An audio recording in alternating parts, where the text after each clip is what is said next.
राष्ट्रीय खेल दिवस के इस शुभ अवसर पर हरदेव जोशी राजकीय कन्या महाविद्यालय जो कार्यक्रम आयोजित कर रहा है उसके संचालक के रूप में professor doctor Pramod Vaishnav sir और हमारी वरिष्ठ professor doctor Shipra Rathore ma'am, doctor Raksha Ninama ma'am और मंच पर विराजमान खेल अधिकारी के रूप में डॉक्टर प्रकाश गिरी गोस्वामी सर और ओम प्रकाश सचदेवा सर, संगीत विभाग के सहायक आचार्य और सामने बैठे हुए प्रोफेसर गण एवं प्रिय छात्राओं, आप देखो महाविद्यालय या कोई भी शिक्षालय कई प्रकार के आयोजन करता है। उस आयोजन के पीछे मुख्य उद्देश्य क्या है? एलन कोचिंग इंस्टीट्यूट में, कोटा के एलन कोचिंग इंस्टीट्यूट में इस साल में अभी तक 28 विद्यार्थी आत्महत्या कर चुके हैं। लेकिन महाविद्यालयों में आप ऐसी कोई घटना बहुत रेयर, बहुत दुर्लभ रूप से पाएंगे।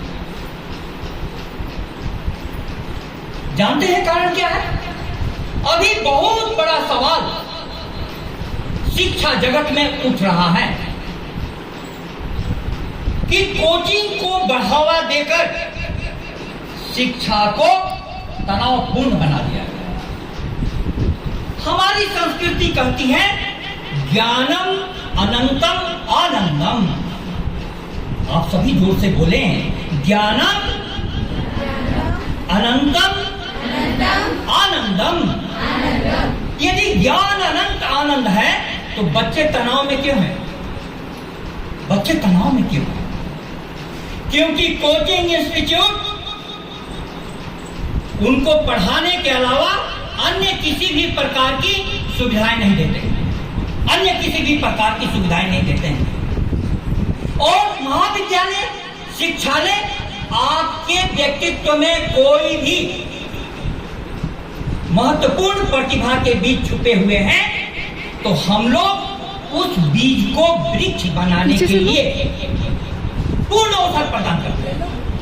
आप सोचो, मेजर ध्यानचंद सेना में थे, सेना में, और इनका नाम था ध्यान सिंह। क्या नाम था? ध्यान सिंह। लेकिन ये जाने जाते हैं किस रूप में? ध्यानचंद।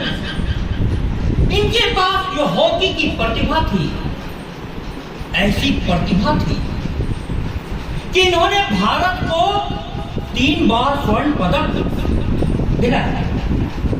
लेकिन चंद नाम क्यों पड़ा? सेना में कई प्रकार की जिम्मेवारियां होती हैं। उन जिम्मेवारियों के बीच में इनको खेलने का पूरा अवसर नहीं मिलता। तो ये रात में चांद की रोशनी में खेला करते हैं। इसलिए इनके नाम के साथ ध्यानचंद जुड़ गया। ध्यानचंद। आपको लगेगा कि सर बात विश्वास नहीं होती, लेकिन मैं कहूं चांद की रोशनी में सिर्फ मेजर ध्यान सिंह ही नहीं खेलते थे।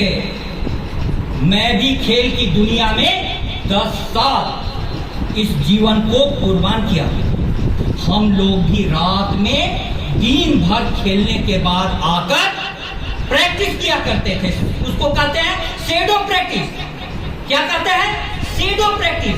हाथ में बैट ले लीजिए और आप इमेज कीजिए कि बॉल आ रहा है, आप कवर ड्राइव मार रहे हैं, आप स्ट्रेट ड्राइव मार रहे हैं, आप हुक मार रहे हैं, आप पुल मार रहे हैं। हाथ में गट्ठे पड़ जाते थे, गट्ठे पड़ जाते थे। एक खिलाड़ी की पीड़ा मैं जानता हूं,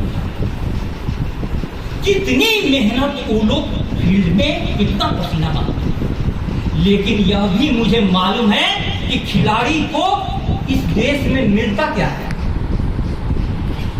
जब 10वीं बोर्ड की परीक्षा थी तो मुझे याद है इतना तनाव का समय था, क्योंकि 9वीं क्लास में जाने के बाद जो क्रिकेट का चस्का लगा, उसके पहले मैं पढ़ाई में अच्छा था, लेकिन कब क्रिकेट में खींच लिया, 4 घंटे 5 घंटे में तब्दील हुए, 5 घंटे 6 घंटे में तब्दील हुए, 6 घंटे 8 घंटे बने, 8 घंटे 10 घंटे बने। घर वाले को चिंता हो गई कि तू कर क्या रहा है। हमारे साथ के खिलाड़ियों में एक चर्चा चली है, ध्यान से सुनिएगा, एक बात कितनी प्रभावित करती है। एक चर्चा चली कि विवियन रिचर्ड्स ने कभी किताब नहीं पकड़ी, लेकिन दुनिया विवियन रिचर्ड्स को जानती है। हम लोगों ने व्याख्या क्या की कि विवियन रिचर्ड्स ने चूंकि किताब नहीं पकड़ी, इसीलिए विवियन रिचर्ड्स को पूरी दुनिया जानती है। ये व्याख्या करके हम लोगों ने किताब छूना छोड़ दिया कि विवियन रिचर्ड्स नहीं बन पाएंगे। अब क्या हुआ, घर वाले का टेंशन बढ़ता गया कि किताब, तू कभी किताब छोड़ता नहीं था, आज बैट नहीं छोड़ रहा है, क्या बात है। अब बोर्ड परीक्षा आई तो मुझको दिन में ही तारे दिखाई देने। बोर्ड परीक्षा का प्री टेस्ट का वो दिन मैं नहीं भूल सकता हूं। टेस्ट था मैथ्स का। हमको लगा कि मैथ्स देने जाऊंगा तो आज मेरी पोल खुल जाएगी। जाड़े का दिन था, मैं फील्ड से खेल कर आया उस दिन, और शाम में 6 बजे आया तो भाई साहब ने कहा कि तू कर क्या रहा है, कल मैथ्स है, जल्दी से पढ़ने बैठ। हमने कहा कि हे भगवान, हाथ पैर धोकर तो आने दीजिए। मैं बाथरूम में गया, हाथ पैर धोने लगा, उसके बाद नल फुल वॉल्यूम पर चालू करके नीचे पसीने में नहाए हुए नल के नीचे बैठ गया और भगवान से मांगा, हे भगवान कृपया बुखार दे दो, हे भगवान कृपया बुखार दे दो, हे भगवान कृपया बुखार दे दो। भगवान ने मेरी सुन ली।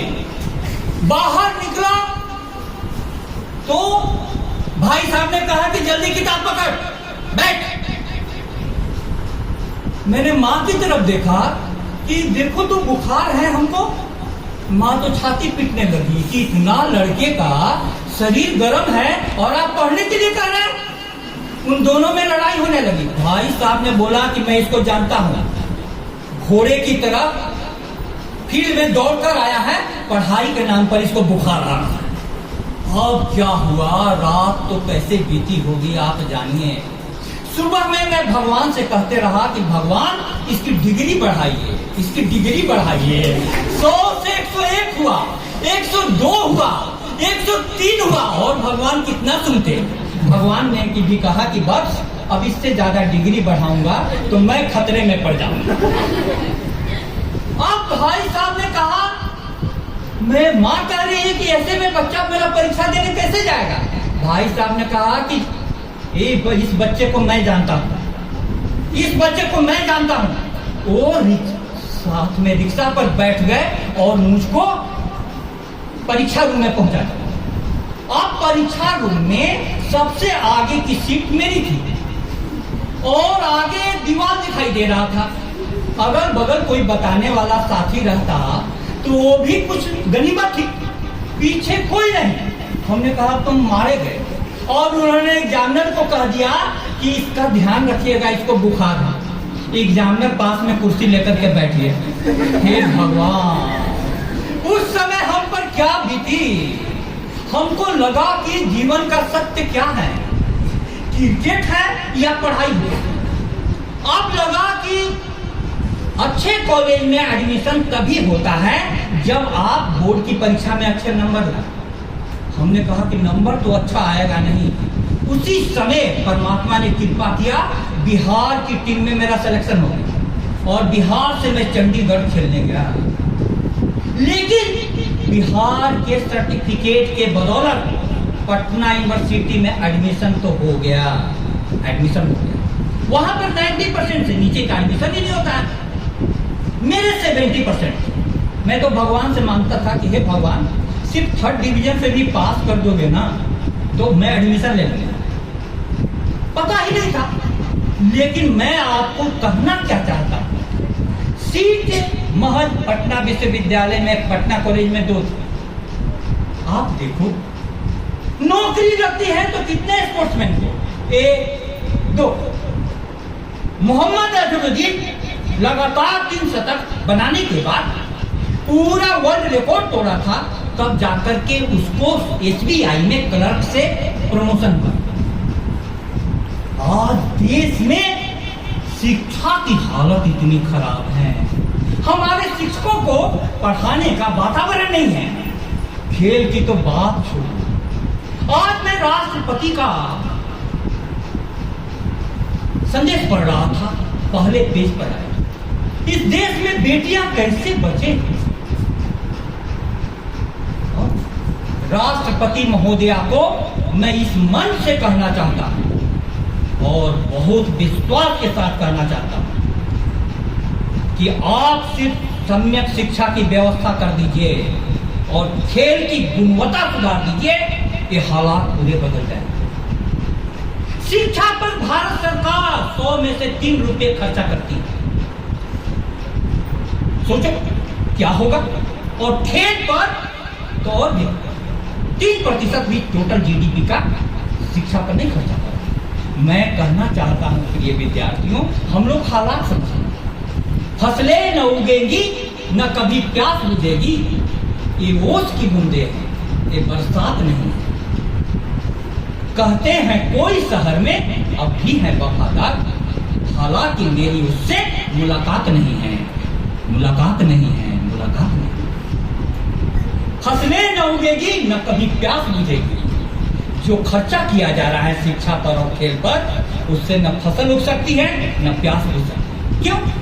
ये ओस की बूंदे हैं, ये बरसात नहीं। ओस की बूंदों से कभी फसल उगा है, ओस की बूंदों से कभी प्यास बुझा है। कहते हैं कोई शहर में अब भी है वफादार, हालांकि मेरी उससे मुलाकात नहीं। यदि बच्चे पत्थर फेंक रहे हैं, मैं कहता हूं कि मुझे वहां भेज दो। उन बच्चों के हाथ में मैं बॉल थमाऊंगा, और जो भी बच्चे बॉलिंग करना सीख जाएंगे, कभी भी पत्थर को फेंकेंगे नहीं, कभी भी पत्थर को फेंकेंगे नहीं। मैं कहता हूं कि मन बिगड़ा जा रहा है। ये बलात्कार जो कर रहे हैं, ये जो व्यभिचार कर रहे हैं, क्यों कर रहे हैं? प्रिय बालिकाओं, इस बात को समझ जाओ, तुम लोगों के लिए भी संदेश है। यहां से क्या कहा गया? स्पोर्ट्स हमें स्वस्थ बनाता है। स्वस्थ माने क्या होता है? स्वस्थ माने क्या होता है? स्वस्थ का अर्थ है स्वअस्मिन् स्थित, अपने आप में जो स्थित हो जाए वह स्वस्थ है। नहीं समझ में है? मैं तुमको समझाता हूं। तुम्हारी आंखें जो हैं अपने आप में स्थित नहीं है। इन आंखों ने बहुत भटकाया, बहुत भटकाया। नजर ने नजर से मुलाकात कर ली, दोनों रहे खामोश और बात कर ली, और बात कर ली, और दोनों भाग गए घर से, लड़के भी लड़की भी। ये आपकी आंखें कहाँ स्थित होनी चाहिए? किताबों पर। और किताबों पर भी स्थित नहीं हो तो परेशान मत हो, तुम खेल में स्थित हो। खेल में भी स्थित नहीं हो तो संगीत विभाग खुला है, संगीत विभाग के पास चले। आपके व्यक्तित्व के कई आयाम हैं, उन आयामों को देखो। आपके कान कहाँ स्थित है? जहां पर भी वल्गर गाने बज रहे हैं वहां पर स्थित। तू चीज बड़ी है मस्त मस्त, तू चीज बड़ी है मस्त। हमने कहा कि पूजा के दिन में गाने क्यों चल रहे हैं? भगवान भी मूर्ति से निकाल करके डिस्को डांस करने लगेंगे। यार ये क्या कर रहे हो? ये गाने होने चाहिए। आप बताइए, लड़की कोई चीज है क्या? इन फिल्मकारों ने अपराध नहीं किया है? कभी गाने कैसे बनते थे? चंदन सा बदन चंचल चितमन, धीरे से तेरा यह मुस्काना, मुझे दोष न देना जग वालों, हो जाऊं अगर मैं दीवाना। देखिए कैसे गाने बजते थे, जिससे आपके हृदय में एक पवित्र प्रेम का भाव जगता है। आपके कान स्थित नहीं है, आपके हर इंद्रिय को देखो। आपका जुबान कहाँ स्थित है? अपने में स्थित है।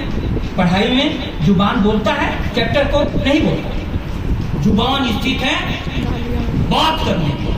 विश्व की प्रतियोगिता हुई, उसमें हुआ कि जो सबसे बड़ा झूठ बोलेगा उसको पहला प्राइज मिलेगा। एक आदमी को पहला प्राइज मिला। जानते हैं क्या बोला था? 2 लड़कियां पेड़ के नीचे चुपचाप बैठी हुई। ये दुनिया का सबसे बड़ा झूठ है कि 2 लड़कियां बैठ जाए और चुपचाप। ये सबसे बड़ा झूठ, ये सबसे बड़ा झूठ। मैं आप देखो, आपको कैसे कैसे शिक्षक मिले हुए हैं। परमिला पारगी मैम इसी कॉलेज पढ़ करके प्रोफेसर बने। आपको जो भी टीचर हैं कॉलेज में, टीचर इतने अच्छे हैं। मैं तुमको कह रहा हूं ऐसे सौभाग्य फिर नहीं मिलेगा। तो मैं बता रहा था कि आज बच्चों के, लड़के हो या लड़की, आप एक बात जान लो, दोनों के पास मन है। मन तो दोनों के पास है। और मन को यदि सही दिशा मिली तब वो मन ऊंचाई पर चढ़ता चला जाएगा। वही मन मनु बनता है, मनु भाकर। वही मन विनेश फोगाट बनाता है। वही मन मेजर ध्यानचंद। और मन यदि गिरा तो वही मन अपराधी बनाता है, बलात्कारी बनाता है, व्यभिचारी बनाता है। अब करना क्या है? हमको परमात्मा ने ऊर्जा दी है। तुम सुबह में उठती हो ऊर्जा से लबरेज, पूरा ऊर्जा। बिस्तर छोड़ करके तुम मैदानों की ओर निकल जाओ, टहलने।